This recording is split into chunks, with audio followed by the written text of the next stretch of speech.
আজকে দেখলাম আমির হামজা ভাই ফজর করে ঝাড়ু দেওয়া শুরু করছে, সাংবাদিকেরা মিডিয়ারা চলে গেছে, হুজুর কি করতেছেন? ভাই ভাই রাস্তা পরিষ্কার করতেছি।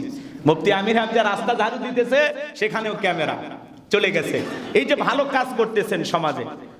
আমিরে জামাত ডক্টর শফিকুর রহমান ফজর করে রাস্তা ঝাড় দিতেছেন, হাজার হাজার ক্যামেরা চলে গেছে যে আপনি বিরোধী দলের নেতা, আপনি সংসদের একজন এমপি, তো ডক্টর শফিকুর রহমান আপনি রাস্তা ঝাড় দিতেছেন। উনি বলতেছেন আমি ওয়াদা করেছিলাম যে আমার প্রথম কাজ হবে রাস্তা ঝাড়ু দেওয়া। আলহামদুলিল্লাহ, এই যে ভালো কাজের নিয়ত করেছেন, ভালো কাজ করতেছেন, তাহলে এমনও এমপি মন্ত্রী আমরা দেখতেছি যারা রাস্তা ঝাড়ু দিয়া তাদের রাষ্ট্রের কাজ শুরু করতেছে। আলহামদুলিল্লাহ, এই সমস্ত নেতাদেরকে আল্লাহ যেন হায়াত দান করেন। মুফতি আমির হামজা ভাইকে আল্লাহ যেন নেক হায়াত দান করেন। জোরে বলেন আমিন। যে সমস্ত নেতারাই ভালো কাজ করবে তাদের জন্য আমাদের দোয়া ভালোবাসা থাকবে। আল্লাহ এই দেশের কল্যাণে, জাতির কল্যাণে, মানুষের কল্যাণে, ইসলামের কল্যাণে তাদেরকে ভালো কাজ করার তৌফিক দান করেন। আর এই দেশের শাসকদেরকে আল্লাহ ওমরের মতো কবুল করেন। চিল্লায় বলুন আমিন। সম্মানিত উপস্থিত প্রিয় মুসল্লিবৃন্দ, আপনারা সকলে কেমন আছেন? আলহামদুলিল্লাহ, পবিত্র রমজানের প্রথম জুমায় আমরা জুমার সালাত আদায় করার জন্য এসেছি রোজা অবস্থায়।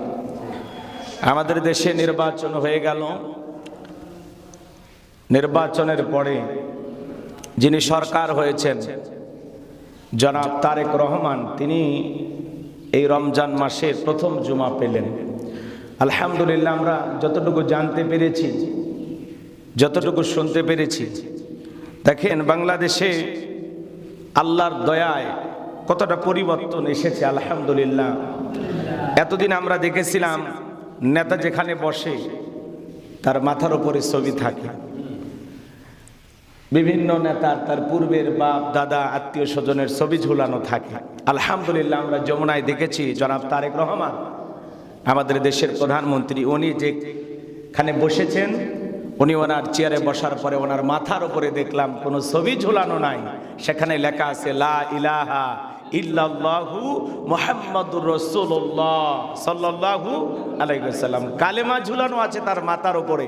নেতারও ছবি নাই, নেত্রীরও ছবি নাই। আলহামদুলিল্লাহ, ছবির যে মাথার উপরে ছবি টাঙানোর যে সিস্টেমটা ছিল, আলহামদুলিল্লাহ সেটা বিদায় হয়েছে 2026 সালের এই নতুন সরকারের মাধ্যমে। এজন্য জনাব তারেক রহমানকে আমরা ধন্যবাদ জানাই যে তার মাথার উপরে শোভা পাচ্ছে কালেমা। একজন মুসলিম তার তো এই ধরনেরই কাজ করা দরকার, যেটা মানুষ প্রশংসা করবে, যেটার জন্য মানুষ দোয়া করবে। মাথার উপরে ছবি ঝোলানো থাকতো বিভিন্ন নেতা নেত্রীদের। আলহামদুলিল্লাহ, এই দৃশ্য আমরা দেখতে পাচ্ছি না। তিনি যেখানে বসেছেন যমুনায়, সেখানে তার মাথার উপরে, যেখানে প্রধানমন্ত্রী বসতেছেন, আলহামদুলিল্লাহ যেখানে বসে তিনি বিভিন্ন প্রোগ্রাম করতেছেন, মিটিং করতেছেন, এমপি মন্ত্রীদের সাথে কথা বলতেছেন, সেখানে তার মাথার উপরে ঝুলানো আছে কালেমা। এই দৃশ্য দেখে আমরা তাকে ধন্যবাদ জানাই এবং আলহামদুলিল্লাহ এরকম পরিবর্তনই আসুক, এটা আমরা চাই। আগের প্রধানমন্ত্রীর মাথার উপরে ছবি ঝুলানো থাকতো, আর এখনকার প্রধানমন্ত্রী যিনি হয়েছেন তার মাথার উপরে ঝুলানো আছে কালিমা লা ইলাহা ইল্লাল্লাহু মুহাম্মাদুর রাসূলুল্লাহ সাল্লাল্লাহু আলাইহি ওয়াসাল্লাম। আমরা এই দৃশ্য দেখে খুশি হয়েছি। আল্লাহ তাআলার কাছে দোয়া করতেছি এভাবেই যেন প্রত্যেকটা জায়গাতে পরিবর্তন আসে। শাসকদের মনের ভিতরে যেন আল্লাহ পরিবর্তন এনে দেন, তাদের মাধ্যমে দেশে যেন ভালো কাজ হয়। তিনি বারবার বলেছেন যে আমরা এমন কিছু কাজ করতে চাই যার মাধ্যমে সমাজটা পরিবর্তন হয়ে যাবে, সুন্দর হবে। তা আলহামদুলিল্লাহ কিছু সুন্দরের আভাস আমরা দেখতে পাচ্ছি। আমি দেখলাম উনি জামের ভিতরে আটকে আছেন, ব্যক্তিগত গাড়ি ব্যবহার করতেছেন। হ্যাঁ, অন্য মন্ত্রীরা গেলে, এমপিরা গেলে, প্রধানমন্ত্রী গেলে রাস্তাঘাট সব জাম লেগে যায়, মানুষজনের চলাচল সম্পূর্ণ নিষেধ, কিন্তু উনি সাধারণ মানুষের মতোই চলাচল করতেছেন। মাত্র 8-10টা 15টা 20টা গাড়ি নিয়ে যারা চলতো, মাত্র 4টা গাড়ি রেখে দিয়েছেন, আর বাকি সব গাড়ি বিদায় করে দিয়েছেন এবং নিজের গাড়িতে চলতেছেন, নিজের তেল খরচ করে চলতেছেন। এই যে ভালো কিছু নেয়া, জামাতের এমপি মন্ত্রীরা তারা বলেছেন আমরা ট্যাক্স ফ্রি কোনো গাড়ি নেব না, প্লট নেব না। আলহামদুলিল্লাহ বিএনপির পক্ষ থেকে এটা সিদ্ধান্ত হয়েছে, তারাও কোনো প্লট নেবে না, ট্যাক্স ফ্রি গাড়ি নেবে না। এই যে পরিবর্তন কিছু আমরা দেখতেছি, এর মাধ্যমে আমরা নতুন এক বাংলাদেশের আভাস পাচ্ছি, যেটা সম্প্রীতির বাংলাদেশ, যেই বাংলাদেশে কল্যাণকর একটি রাষ্ট্র কায়েম হবে, মানবিক একটি রাষ্ট্র কায়েম হবে, এমন সুন্দর কিছু আভাস আমরা দেখতে পাচ্ছি। আল্লাহ সবাইকে দেশের কল্যাণে, এ জাতির কল্যাণে, এ মানুষের কল্যাণে, জনগণের কল্যাণে কাজ করার তৌফিক দান করুন। চিল্লায় বলুন আমিন। ইসলামের কল্যাণে ভালো কাজ করার তৌফিক দান করুন, জোরে বলুন আমিন। তাহলে প্রধানমন্ত্রী এখন সাধারণভাবে চলাফেরা করতে গিয়ে তারেক রহমান গতকালকে জ্যামে আটকে আছে, জ্যামের ভিতরে তার গাড়ি, সেখানেও বিভিন্ন লোক সেলফি তুলতেছেন, তার কাছে আগায় যেতেছেন। একজন প্রধানমন্ত্রী জ্যামে আটকে আছে, এমন সমাজ আমরা আগে দেখি নাই। আলহামদুলিল্লাহ, এই যে পরিবর্তন তার ভিতরে যে এসেছে, আলহামদুলিল্লাহ। তার মাধ্যমে অনেকে বলতেছেন জনাব তারেক রহমান হলো ফাটাকিষ্ট, তিনি ফাটিয়ে দিচ্ছেন, এভাবে নতুন নতুন চমক দেখাইতেছেন। জামে আটকে আছেন প্রধানমন্ত্রী, যে সাধারণ মানুষ যেভাবে চলাচল করে, আমার কারণে কোনো রাস্তাঘাট বন্ধ হবে না, মানুষ মানুষের মতো চলতেছে, উনি ওনার মতো চলতেছে। এই যে ভালো লাগাগুলো দেখে মানুষ বলতেছে জনাব তারেক রহমান হলো ফাটাকেষ্ট, ফাটিয়ে দিচ্ছে, ক্ষমতার চেয়ারে বসে দেশের মানুষকে পরিবর্তনের যে আভাস তিনি দিতেছেন, এইভাবে দেশের মানুষ তার প্রশংসা করতেছে। আলহামদুলিল্লাহ, তার মাধ্যমে আমরা ভালো কিছুই দেখতে চাই, যাতে প্রধানমন্ত্রী চলাচলের কারণে, মন্ত্রী চলাচলের কারণে রাস্তাঘাট বন্ধ না হয়, মানুষ, সাধারণ মানুষের যেন ভোগান্তি না হয়, কষ্ট না হয়। উনি জ্যামে আটকে আছেন, এতে প্রশংসা পাবেন, মানুষের দোয়া পাবেন।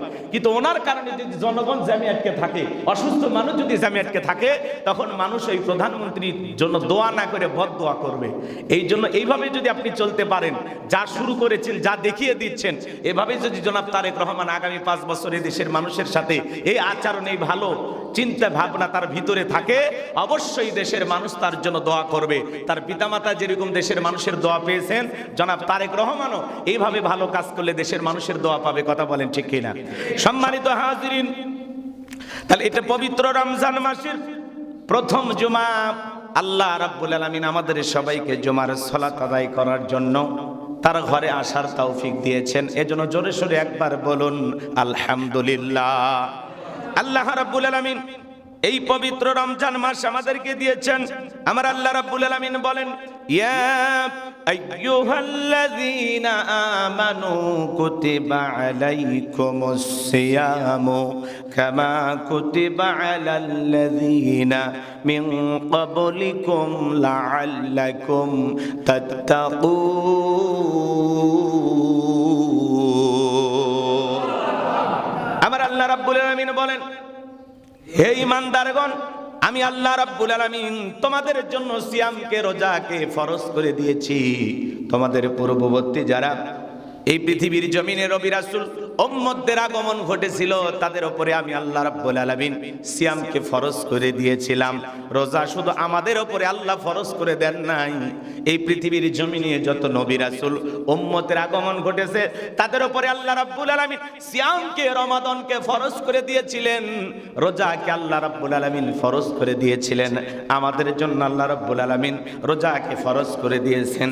এর মাধ্যমে যেন আমরা, আল্লাহ রাব্বুল আলামিন বলেন, এর মাধ্যমে আমরা যেন কামা কুতিবা আলাল্লাযীনা মিন ক্বাবলিকুম লাআল্লাকুম তাত্তাকুন। আল্লাহ রাব্বুল আলামিন পূর্বে নবী রাসূলদের মতো, উম্মতদের মতোই আমাদের উপরে সিয়ামকে আল্লাহ রাব্বুল আলামিন ফরজ করে দিয়েছেন। এর মাধ্যমে যেন লাআল্লাকুম তাত্তাকুন, আমরা যেন তাকওয়া অর্জন করতে পারি, পরহেজগারিতা অর্জন করতে পারি, খোদাবিতে অর্জন করতে পারি। তাকওয়া মানে আল্লাহর ভয়। রমাদানের মাধ্যমে আমরা তাকওয়া অর্জন করব। আহারে, আল্লাহর বান্দারা যখন রোজা পালন করে, এই পৃথিবীর জমিনে আপনি যত নেক আমল করবেন, এর সব আল্লাহর ফেরেশতারা আপনার আমলনামায় লেখে।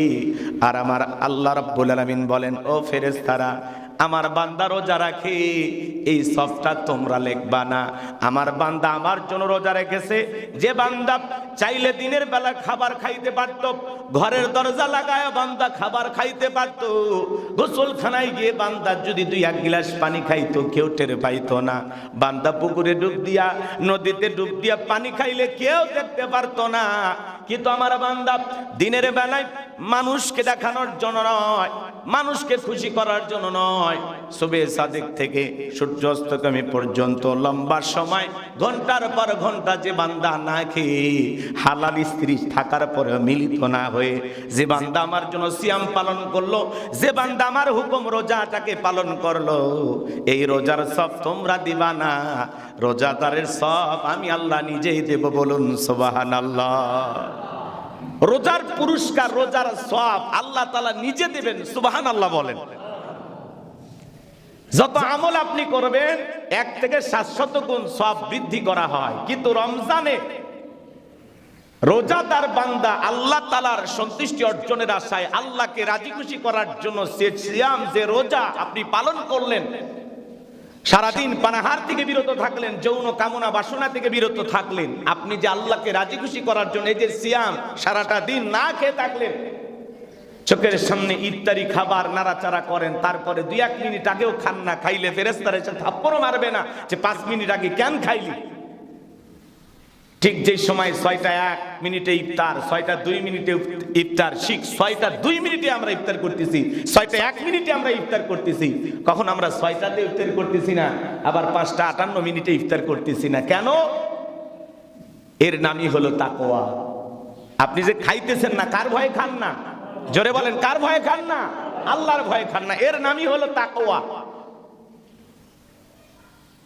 চোখের সামনে খাবার আছে কিন্তু আপনি খাইতেছেন না, বাড়িতে অনেক খাবার আছে খাইতেছেন না, গোসলখানায় গিয়ে গোসল করতেছেন, প্রচন্ড তৃষ্ণা ভিতরে আছে কিন্তু খাইতেছেন না। হাদিস শরীফের ভিতরে আসছে, এই যে গরমের দিনে যারা রোজা রাখে, গরম এখন গরম পড়ে গেছে না, এই যে গরমের ভিতরে রোজা রাখেন, আপনার কষ্ট হয়, আপনার তৃষ্ণার্ত, প্রচুর পিপাসা আপনাকে লাগে। আমার ভাইয়েরা, এই গরমকালে যারা রোজা রাখতেছেন, প্রচুর পিপাসা লাগার অবস্থা, আপনার ভিতরে অনেক তৃষ্ণা, মন চায় পানি খাইতে, কিন্তু আল্লাহর ভয় আপনি পানিটা খাইতেছেন না। যে বান্দা গরমকালে প্রচন্ড তৃষ্ণা লাগার পরে রোজা সিয়াম পালন করলেন, এই বান্দাগুলোকে আল্লাহ রাব্বুল আলামিন কিয়ামতের ময়দানে, ওই কঠিন কিয়ামতের ময়দানে আল্লাহ রাব্বুল আলামিন যেদিন মানুষ তৃষ্ণার্ত হয়ে যাবে, মানুষ পিপাসার জন্য ছোটাছুটি করবে, পিপাসা লাগার পরে বান্দারা যখন কিয়ামতের ময়দানে ছোটাছুটি করবে, যেই বান্দারা গরমকালে রোজা রাখলেন, তৃষ্ণার্ত অবস্থায়, পিপাসা অবস্থায়, কিয়ামতের ময়দানে ওই রোজাদার বান্দাগুলোকে আল্লাহ রাব্বুল আলামিন পানি